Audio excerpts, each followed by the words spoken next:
Budget से ठीक पहले भारतीय शेयर बाजार कुछ अनमने से हैं। सोमवार को खपत पर हमने चर्चा की, बुधवार को क्रिप्टो पर चर्चा की और आज गुरुवार पर हम बात करने आ गए शेयर बाजार पर। देखिए, शेयर बाजार पे जब हम चर्चा कर रहे हैं तो इस समय शेयर बाजार में कोई भी ट्रेडर हो, निवेशक हो या बाहर से दूर से बैठकर बाजार देख रहा है, उसके दिमाग में सबसे बड़े 4 सवाल कौन से हैं। पहला सवाल, एफआईआईज लौटेंगे या नहीं लौटेंगे। ये सबसे बड़ा सवाल है कि क्या बजट एफआईआईज की वापसी का रास्ता देगा। दूसरा, विनिवेश का लक्ष्य सरकार बढ़ाएगी क्या। क्यों हम ऐसा कह रहे हैं? क्योंकि आईपीओ जितने पिछले 1-1.5 साल में आए ना, इतने कभी नहीं आए। और कितने आईपीओ आके चले गए। जब प्रमोटर्स बाजार से पैसा बटोर के चले जाते हैं, सरकार क्यों नहीं बटोर पाती है? सरकार के पास तो इतनी महारत्न और मिनी रत्न और कौन कौन से रत्न हैं। फिर विनिवेश का लक्ष्य सरकार क्या इस बार बढ़ाएगी और वहां से पैसा लाएगी? क्योंकि ये बात हम पहले ही कह चुके हैं, इनकम टैक्स और जीएसटी घटाने के बाद संसाधन सीमित हैं, नए संसाधन तो खोजने ही पड़ेंगे। इसके बाद एक चर्चा ये कि किन सेक्टर्स को मिलेगी रफ्तार, या कह लीजिए कि किन सेक्टर्स पर होगा असर। क्यों हम ऐसा कह रहे हैं? क्योंकि जैसी अभी बात अंशुमान जी ने इकोनॉमिक सर्वे की रोशनी में कही कि global supply chain order change हो रहा है, चीन से भी चुनौती मिल रही है, ये सब आने वाले दिनों में कहां दिखेगा? ये सब आने वाले दिनों में इन कंपनियों पे ही दिखेगा। जैसे देखिए, एक लेबर कोड की खबर आई और सारे ऑटो स्टॉक और आईटी स्टॉक घुटनों पर आ गए। आप देखिए कि जिस दिन रिजल्ट आ रहा है उसी दिन स्टॉक गिरा जा रहा है। एशियन पेंट को देखिए आप, मारुति को देखिए आप, टाटा मोटर को देखिए आप, क्या बुरी हालत इनकी हो गई है। तो ये हमें देखना होगा कि क्या बजट इस बार सेक्टर्स को रफ्तार देगा और किनको देगा या नहीं देगा, या फिर भाई इस बार का बजट कुछ खास लेकर आ नहीं रहा है। और चौथा, पीएसयूज हमेशा चर्चा में रहते हैं, कैपेक्स की वजह से, रेलवे की वजह से, आपके इन डिसइन्वेस्टमेंट की वजह से, तमाम चीजों की वजह से आपके शेयर बाजार हमेशा चर्चा में रहते हैं कि भाई सरकारी कंपनियों का सरकार क्या करेगी। तो सबसे पहला सवाल सर यही कि बजट से पहले बाजार को किन आंकड़ों की रोशनी में हमें देखना चाहिए। कुछ देखिए, स्टॉक मार्केट शुभम तमाम आंकड़ों से हमेशा भरपूर रहता है, लवरेज रहता है, आंकड़े ही आंकड़े तैरते रहते हैं कंपनियों के नतीजों के। पर कुछ बड़े आंकड़े हम आपको बता रहे हैं जिनकी रोशनी में बजट बन रहा है, जिनकी तरफ कहीं ना कहीं इकोनॉमिक सर्वे ने भी इशारा किया है, और उन आंकड़ों को हम उल्टी तरफ से पकड़ने की कोशिश करते हैं। हो सकता है आंकड़े आपको ना पता हो और इससे आपकी को बजट को समझने की और बजट के असर की, और अगर बजट पर आप ट्रेड कर रहे हैं या भविष्य में निवेश कर रहे हैं तो आपको समझने में मदद मिलेगी। क्या आपको पता है कि भारत में अब हाउस होल्ड सेविंग्स में म्यूचुअल फंड का हिस्सा लगभग 15% से ऊपर पहुंच गया है, 15.2% हो गया है। 2012 में ये 2% हुआ करता था। यानी हाउस होल्ड सेविंग्स के अंदर अब म्यूचुअल फंड एक बड़ा हिस्सा ले चुके हैं, जबकि बैंक डिपॉजिट्स 35% से घटकर 58% पर आ गए हैं। यानी आपकी पूंजी शेयर बाजार के जोखिम में ज़्यादा मुब्तला है, ज़्यादा लगी हुई है। एवरेज मंथली एसआईपी फ्लोज अब करीब 28,000 करोड़ के आसपास पहुंच गए हैं। ये सर्वे ने रेखांकित किया है। म्यूचुअल फंड का AUM आपको पता है करीब 80 लाख करोड़ के आसपास है, 5.9 करोड़ के आसपास निवेशक हैं, और डोमेस्टिक म्यूचुअल फंड्स की बाजार में, शेयर बाजार में जो कंपनियों में ओनरशिप है वो 11% के आसपास पहुंच रही है। ये वो आंकड़े हैं जो आंकड़े सीधे आपके, हमारे और तमाम लाखों लोगों के, करोड़ों लोगों के निवेश को प्रभावित करते हैं। अब वो आंकड़े देखिए जिन आंकड़ों के रोशनी में बजट देखा जाएगा और इसके फैसलों को बाजार पढ़ने की कोशिश करेगा। और सर्वे ने भी इस बात की तरफ इशारा किया। 1.66 लाख करोड़ रुपए विदेशी निवेशक निकाल कर ले गए। शुभ, हमने आपसे कहा विदेशी निवेशक क्यों लौटेंगे, कैसे लौटेंगे, इसे हम समझने की कोशिश करेंगे। बजट उनके लिए क्या कर सकता है। इसके बाद भी जबकि बाजार में गिरावट है, हमने उतार चढ़ाव देखे हैं। निफ्टी का P 21.91 पर है। अगर आप बफेट रेशियो को माने, जिसका इस्तेमाल किया जाता है जीडीपी के रोशनी में, तो बफेट रेशियो 125 के आसपास है, 90% का एवरेज है। और इसीलिए आज सीए ने बाद में इशारों में और सर्वे में ये कहा कि इंडियन स्टॉक मार्केट में बहुत ज़्यादा रिटर्न की जो उम्मीद की जा रही है वो ठीक नहीं है, बाजार ओवर वैल्यू है। तो क्या बाजार ओवर वैल्यू है? सरकार भी ये बात स्वीकार कर रही है, ये बात इशारे में कही गई। एक और महत्वपूर्ण बात जिसे वित्त मंत्री को रिकॉग्नाइज करना पड़ेगा, सर्वे ने थोड़ा बहुत रिकॉग्नाइज किया, नहीं किया। पिछले साल तक इस पर बात होती थी कि अर्निंग्स की, कंपनियों की कमाई में तेज गिरावट है। निफ्टी की पीईटी की ग्रोथ दूसरी तिमाही में केवल 9, तीसरी तिमाही में 9.5% रही। अगर आप BFSI को आगे को बाहर कर दें तो और भी कम हो जाती है। चौथी चीज जो बाजार के लिए सबसे महत्वपूर्ण है कि इस साल सरकार के राजस्व में 58,000 करोड़ रुपए के आसपास की गिरावट है, क्योंकि जीएसटी की कटौती हुई है उस वजह से, और इनकम टैक्स की कटौती की वजह से। रुपए पर हमने आपसे चर्चा कर ही ली। कैपेक्स की रियलिटी बाजार समझने की कोशिश करेगा। कैपेक्स एक बड़ा घोषणा, एक बड़ा नारा होता है बजट में बजट का एलोकेशन था, लेकिन अगर आप फ्लैट रियल टर्म्स में देखें तो पिछले साल के 3% कैपेक्स बढ़ा था। इतना ही अगर इस साल बढ़ता है तो बाजार इसे कैसे लेगा, ये करीब से देखा जाएगा। और बाकी फिस्कल साइड से एक तस्वीर है केंद्र सरकार की राजकोषीय घाटे को नियंत्रित करने की, और दूसरी तरफ स्टेट्स के कर्ज का जो टाइम बम है जिस पर हमने विस्तार से चर्चा की है।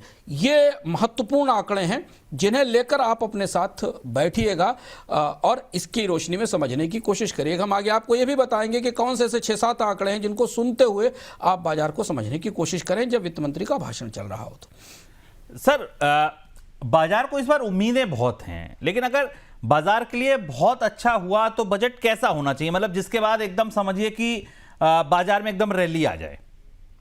बेहद दिलचस्प है और इस पे हमने काम किया, लोग समझने की कोशिश करेंगे। बाजार के 3 सिनेरियो बनते दिखते हैं शुभम मुझे अपने सामने। एक रेडिकल सिनेरियो कि केवल बाजार को देखकर ये बजट बनाया जाए, कि शेयर बाजार में जो पिछले 1 साल से सुस्ती और अप्रत्याशित परिस्थितियां और उतार चढ़ाव और निराशा, इसे दूर करने के लिए बजट बनाया जाए।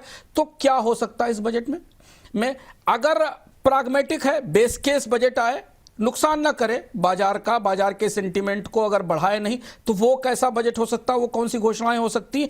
और अगर बाजार में वित्त मंत्री अपने कर्ज से डरकर, जो कि दिख रहा है सर्वे में, उसे अगर थोड़ा हाकिश हो जाती हैं, थोड़ा सख्त बजट बनाती हैं, थोड़ी कंजूसी करने की कोशिश करती हैं, तो क्या हो सकता। और वो तीनों सिनेरियो हम आपको बता रहे हैं और ये भी कोशिश करेंगे बताने की कि हमें समझ पाए कि इनकी कितनी संभावनाएं बजट में होने वाली। तो पहला सिनेरियो लीजिए रेडिकल बजट का, कि वित्त मंत्री, हालांकि निर्मला सीतारमण इसके लिए जानी नहीं जाती कि वो बहुत रेडिकल बजट पेश करें, लेकिन अगर वो रेडिकल बजट पेश करती हैं तो फिस्कल डेफिसिट का आंकड़ा 4.7 से 4.8% के आसपास होगा। 15 लाख करोड़ का कैपेक्स होगा। मनरेगा का बजट उल्लेखनीय रूप से बढ़ाया जाएगा। उसका असर आपको रूरल कंजम्पशन पे और एफएमसीजी पे आप खुद ही डॉट कनेक्ट करके देख सकते हैं। कैपेक्स करीब 15 लाख करोड़ रुपए का होगा। और वित्त मंत्री ये कहेंगी कि वो एफआरबीएम के, यानी जो फिस्कल रिस्पॉन्सिबिलिटी और बजट मैनेजमेंट का नियम है, उसे रोकने की कोशिश कर रही हैं, उससे अभी बाहर जा रही हैं, उसे लागू नहीं करेंगी। फिस्कल डेफिसिट को थोड़ा आगे बढ़ाने की कोशिश करेंगी, क्योंकि अर्थव्यवस्था को ज़्यादा खपत की, पैसे की मदद की ज़रूरत है। और अगर ऐसा होता है तो इसका आपको इमीडिएट रिएक्शन इंफ्रा में और बाकी चीज़ों में दिखाई देगा।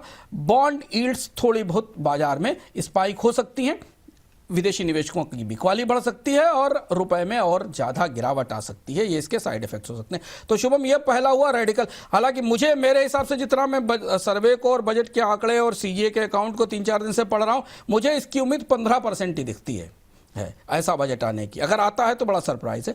दूसरा, जो जहां बेस केस बजट आएगा कि बाजार का कोई नुकसान नहीं करे, बाजार को चौंकाए नहीं, झिझोड़े नहीं, हिलाए नहीं, अगर ऐसा बजट आता है, फिस्कल डेफिसिट 4.4%, कैपेक्स 11 से 11.3 लाख करोड़ रुपए के आसपास, टैक्स रिलीफ बनी रहे, उसमें कोई बदलाव नहीं हो, थोड़ा सा सिलेक्टिव पीएलआई बूस्ट किया जाए, राजकोषीय घाटा मजबूत, दुनिया के निवेशकों को और रेटिंग एजेंसियों के लिए बजट की तस्वीर बिल्कुल साफ सुथरी मजबूत और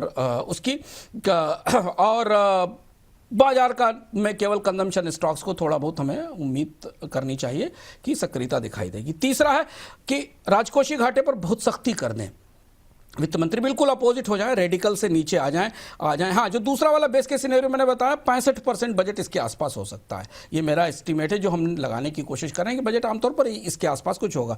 हाँ, फिस्कल हॉकिशनेस दिखाएंगे वित्त मंत्री, अगर बहुत ज़्यादा राजकोषीय मजबूती करेंगी, राजकोषीय घाटे को 4.2% तक लाने के प्रोजेक्शन करेंगी अगले साल के लिए, तो फिर हायरिंग पर फ्रीज होगा, सब्सिडी में कटौती होगी, डिसइन्वेस्टमेंट का बहुत बड़ा टारगेट होगा 75,000 करोड़ रुपए से ऊपर का। हालांकि टारगेट्स आते रहे, पूरे नहीं हुए, इतना बड़ा टारगेट होगा। ऐसी स्थिति में फिर हम बैंक्स में, एनबीएफसीज में एक छोटी मोटी रैली आती देख सकते हैं। कंजम्पशन साइक्लिकल और डिफेंसिव स्टॉक्स तो अब भी थोड़ा बेहतर स्थिति दिखा सकते हैं। तो ये 3 हैं तस्वीरें जो मैंने आपके सामने रख दी।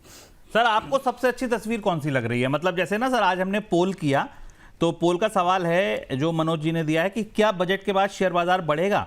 बाजार बढ़ेगा 40% लोग कह रहे हैं, दबाव रहेगा 60% कह रहे हैं। सर, आपको अगर वोट डालना हो तो किधर वोट डालेंगे? कि बजट के बाद आपको क्या लगता है, तीनों में से कौन सी तस्वीर आपके हिसाब से सबसे करीब दिख रही है? हमने तीनों तस्वीर बताते हुए बड़े पारदर्शिता के साथ, ट्रांसपेरेंसी के साथ आपको बता दिया कि बजट के आंकड़े हमें ये बता रहे हैं कि जो बेस केस सिनेरियो है 65% वाला वो आ सकता है। तो पोल शायद वो पढ़ रहा है, जो लोग भी बाजार को, अर्थव्यवस्था को करीब से समझ रहे हैं वो 60% साइड में है। तो 60% वाला पोल जो है ना, उसमें बाजार के लिए नुकसान भी नहीं, फायदा भी नहीं, मतलब छोड़ दिया, सुरक्षित छोड़ दिया, कुछ बड़ा नहीं किया। तो वो नंबर 4.4% का फिस्कल डेफिसिट और 11.5 लाख करोड़ का कैपेक्स, मोटे मोटे नंबर यहां आकर खड़े होंगे। बाजार ऐसा ही शायद सेंस किया जा रहा है यहां भी, मुंबई में भी, जितना हम समझ पा रहे हैं। पर फिर भी चूंकि हम बजट को इस नए तरीके से आपको बताने की, समझाने की कोशिश कर रहे हैं, तो हमने आपकी मेज पे तीनों विकल्प खोलकर रख दिए हैं। अब बजट जब आगे हम बढ़ेंगे तो आपको बताएंगे कि कौन सी घोषणा सुनते समय आपको क्या समझना चाहिए, कि इसमें से कौन सा सिनेरियो फिट होता दिखाई दे रहा है। जैसे जैसे बजट का भाषण उत्तरोत्तर आगे बढ़ेगा, जब वित्त मंत्री बोल रही होंगी। चलिए, तो बजट के बाद बाजार में दबाव रहेगा, इस तरफ पड़ना भारी है। 60% लोग कह रहे हैं, अंशुमान जी का मानना है कि ये जो कमेंट्री उन्होंने की वो इसी पक्ष में जाती दिख रही है। बिल्कुल सही बात। सर, आगे अगला सवाल यह है कि टैक्स घटाने का कोई स्कोप है सर हाथ में? एसटीटी, लॉन्ग टर्म कैपिटल, बातें तो बहुत चल रही हैं, बट वाकई है क्या अटैची में इतना पैसा की थोड़ा और बांट दिया जाए? सोचना चाहिए, मतलब उम्मीद, आप देखिए ये सब चर्चाएं बाजार को फ्यूल देने के लिए होती हैं, लेकिन अगर अभी आप देखें तो ये जिस स्थिति में जहां सरकार खड़ी हुई है और 21% के आसपास का टैक्स रेवेन्यू ग्रोथ चेज करना पड़ेगा, जैसे हमने बताया 58,000 करोड़ के आसपास का रेवेन्यू लॉस है नंबर्स में, जो हमें इस साल के अंत तक दिखाई देगा। ऐसी स्थिति में और 2025 का और भी ज़्यादा शॉर्टफॉल होगा, क्योंकि जीएसटी का पूरा फुल इफेक्ट पूरे साल में वहां पर ही आएगा। अभी तो हमने जीएसटी का इफेक्ट केवल दो तिमाहियों में ही देखा, 6 महीने या माने 5 महीने में देखा था। उम्मीद बहुत ज़्यादा नहीं लगती है ऐसी स्थिति में कि एलटीसीजी में कोई बहुत बड़ा ट्वीक, कोई बहुत बड़ा बदलाव होता दिखाई दे, क्योंकि सरकार ने अभी ही उसे बदला है। वित्त मंत्री आमतौर पर ऐसा शायद करेंगी, इसकी संभावना कम है, और अगर करेंगी तो फिर उसका असर हमको पहले वाले सिनेरियो में दिखाई देगा जो हमने आपको बताया था। फिर राजकोषीय घाटा उसके ऊपर जाता नंबर दिखाई देगा। तो एक जगह या तो आप राजकोषीय संतुलन तय करें या फिर टैक्स में, एलटीसीजी में कमी करें, क्योंकि बाकी और किसी बड़े टैक्स कटौती की गुंजाइश बाजार में बनती नहीं दिखती। तो फिंगर्स क्रॉस्ड हैं, संकेत तो नहीं दिख रहे हैं। वित्त मंत्री उदार हो गई और उन्होंने बाजार को कुछ देने की सोच लिया, तो उनकी मर्जी। आज ना बड़ा खास दिन है, बड़ा खास दिन इस मायने में है, अगर आपको याद हो, मुझे भी अभी बस ये शो करते करते याद आया, अंशुमान सर को जरा स्क्रीन पर लाइए। सर, आपको याद होगा हमने पहला बोनस पॉइंट उस दिन किया था जिस दिन इकोनॉमिक सर्वे आया था, आज से ठीक 1 साल पहले। तारीख अलग हो सकती है क्योंकि वो 31 तारीख को आया था और 1 को बजट था। इस बार इकोनॉमिक सर्वे सैटरडे संडे की वजह से पहले आया है, लेकिन आज ठीक 1 साल हो गया। और देखिए, आज 1 साल का लोगों ने हमें उपहार दे दिया, हम नहीं समझ पाए। आज सर 900 से ज्यादा लोग इस समय हमें लाइव सुन रहे हैं, जो अब तक के बोनस पॉइंट का सबसे बड़ा आंकड़ा है। आज तक कभी इतनी बड़ी संख्या में लोग हमारे साथ नहीं जुड़े। आप लोगों का बहुत बहुत आभार। मैं समझने की कोशिश कर रहा था, देखिए ना, मैं चार्ट्स और संकेत पढ़ने की आदत है ना, तो मैं संकेत पढ़ रहा था कि आज ऐसा क्यों है। तो आज शायद इसलिए ऐसा है क्योंकि आप एनुअल गिफ्ट दे रहे हैं हम लोगों को, बोनस दे रहे हैं। 900 से ज्यादा लोग हमारे साथ जुड़े। वोटिंग और करिए। देखिए, आज मैं वाकई इस पर चर्चा करूंगा कि बजट के बाद बाजार किधर जाएगा। चार्ट समझूंगा, चार्ट बताऊंगा आपको मैं क्या महसूस कर रहा हूं। अंशुमान जी से भी मैं सारी चीजें पूछ रहा हूं। आप लोग कमेंट खूब सारे करिए। सर, अब मैं आपसे दूसरा सिनेरियो पूछता हूं। पहले तो आपकी इस पे टिप्पणी सर, ये 1 साल की जर्नी, मैं तो आता जाता रहा, लेकिन आप पूरे के पूरे सारे एपिसोड में थे। ये जो गद्दी थी, इस पे तो कभी विपुल जी, कभी ब्रिज जी, मेरी, आप जहां ड्यूटी लगा देते थे वहां रहता था, बट आप लगातार बने रहे। तो इस 1 साल पर पहले आपकी टिप्पणी। फिर अगला सवाल बड़ा रोचक है। आप सबका बहुत बहुत आभार, क्योंकि बोनस पॉइंट तो नियमित लगातार चल रहा है। आपकी प्रतिक्रियाएं, सुझाव और बहुत सारी चीज़ें ऐसी बीच में हमें मिली जिनके जरिए हमने इसे बदलने की, ठीक करने की, बेहतर करने की कोशिश की। और उसी प्रक्रिया का नतीजा है कि पिछले 1 साल में हमने आप सबकी प्रतिक्रियाएं सुनकर जो समझा, उसके आधार पर बजट का, ये प्री बजट का कार्यक्रम हमने बनाने की कोशिश की, जहां हम थोड़ा और भीतर जाकर और ज़्यादा हैंड होल्ड करके आपको बजट के बारे में बता सकें। आप सबके स्नेह के लिए, आशीर्वाद के लिए पूरी बोनस टीम की तरफ से हम आप सबके आभारी हैं, आप सबके के शुक्रगुजार हैं। आपका स्नेह ऐसे ही बना रहे। अच्छा सर, अब आपने ये कहा कि बहुत अच्छा बाजार के लिए अगर कोई खुश कर सकता है तो बजट क्या कर सकता है। दूसरी स्थिति बताइए सर, अगर बाजार के लिए ये बजट बहुत खराब हो सकता है तो क्या कुछ हो सकता है और उसमें कितना नुकसान हो सकता है? आपको क्या लगता है कि अगर बहुत नुकसान हुआ तो क्या बजट ये कर सकता है? बहुत खराब होने की गुंजाइश नहीं है। मतलब जो 3 सिनेरियोज हमने रखे, उन सिनेरियोज के हिसाब से जो एक सिनेरियो जहां बजट हॉकिश हो जाए, बहुत ज़्यादा हॉकिश हो जाए, लॉन्ग टर्म में जाके भले उसके फायदे दिखाई दें, अगर वित्त मंत्री डरती दिख रही हैं, क्योंकि सर्वे कुछ इस तरीके के संकेत दे रहा है, अगर वित्त मंत्री कुछ डरती दिख रही हैं, उन्होंने फिस्कल डेफिसिट के टारगेट को बहुत कसके सिकोड़ दिया है, कैपेक्स को बहुत तेजी से खींच लिया है और 11 लाख करोड़ के आसपास ही कैपेक्स रखा है जो पिछले साल के बराबर था, सब्सिडी में कट कर दिया है, हायरिंग फ्रीज का अनाउंसमेंट किया है, तो फिर ये ऑस्टेरिटी बजट हो जाता है। और जब ऑस्टेरिटी बजट आते हैं तो फिर वो बाजारों को की मदद नहीं करते हैं, बाजारों के लिए सहायता नहीं देते हैं। हाँ, ऑस्टेरिटी बजट की संभावना हम क्यों जाहिर कर रहे हैं? एक छोटी सी संभावना, मैंने 20% इसकी संभावना है शुभम, मेरे हिसाब से, मैंने जो मॉडलिंग की उस हिसाब से 20% ऐसे बजट की भी संभावना क्यों बनती है, पर 65% बेस लाइन बजट की संभावना है। उसकी वजह यह है क्योंकि जो नंबर डेट के हमको दिखाई दे रहे हैं, केंद्र के और राज्य सरकारों के कर्ज के जो नंबर दिखाई दे रहे हैं, वो नंबर किसी भी वित्त मंत्री को डराने के लिए, चौंकाने के लिए काफी है। खासतौर पर जब भारत की साख कई सालों से रेटिंग एजेंसियों ने निचले स्तर पर कर रखी है, केवल अभी आउटलुक बदला है। तो अगर वित्त मंत्री उन रेटिंग एजेंसियों को ज्यादा उत्साहित करना चाहेंगी तो फिर वो फिस्कल डेफिसिट में बड़ी कटौती की कोशिश करेंगी, 4.2% के आसपास की, तो वहां फिर यह गणित उनको करनी पड़ेगी और यह बजट बाजार को तात्कालिक तौर पर उसके रिएक्शन में चौंका सकता है। अच्छा सर, एक सवाल और, सर्वे ने कुछ कहा बजट पर, उसे कैसे समझा जाए? सर्वे ने बजट पर सर्वे ने स्टॉक मार्केट पर कई सारी चीजें कही। सर्वे ने इस बात को रेखांकित किया कि विदेशी निवेशक बाजार से बाहर निकल रहे हैं, एफपीआई का रुख क्या है। यह महत्वपूर्ण बात जो मैंने सर्वे के दौरान भी बताई थी कि 40% एनुअल एसआईपी बुक जो है वो 1.4 लाख करोड़ रुपए की रीसेंट रिटर्न खोज रही है। ये क्या कहना चाहता है सर्वे? क्या सर्वे बताना चाह रहा है कि अगर बाजार में अच्छे रिटर्न नहीं आए तो ये एसआईपी बंद होंगी, इनका डाइल्यूशन शुरू होगा? चेतावनी है, कोट एंड कोट में यह बात लिखी गई है। दूसरी बात यह कही गई है सर्वे में, जो इससे और भी लगता है कि बाजार के लिए बेस केस बजट आ सकता है, क्योंकि सर्वे को अगर आप बाजार बजट का पॉइंटर माने तकनीकी तौर पर होना चाहिए, तो सर्वे कहता है कि जो एग्जीगरेटेड इन्वेस्टर एक्सपेक्टेशंस हैं, निवेशकों की जो बहुत ज़्यादा उम्मीदें हैं, वो रिटेल मनी के फ्लो को चेज कर रही हैं या उसे बढ़ा रही हैं, जबकि वास्तविकता इससे बेहतर नहीं है। तो कहीं ना कहीं सर्वे भी ये मान रहा है कि बाजार में फंडामेंटल्स का चैलेंज है, जो आंकड़े हमने आपको शुरुआत में बताया, चाहे बफेट इंडेक्स को देख लें, तो सर्वे भी थोड़ा कंफ्यूज है कि बाजार में ये तेजी के पैर हैं कि नहीं है।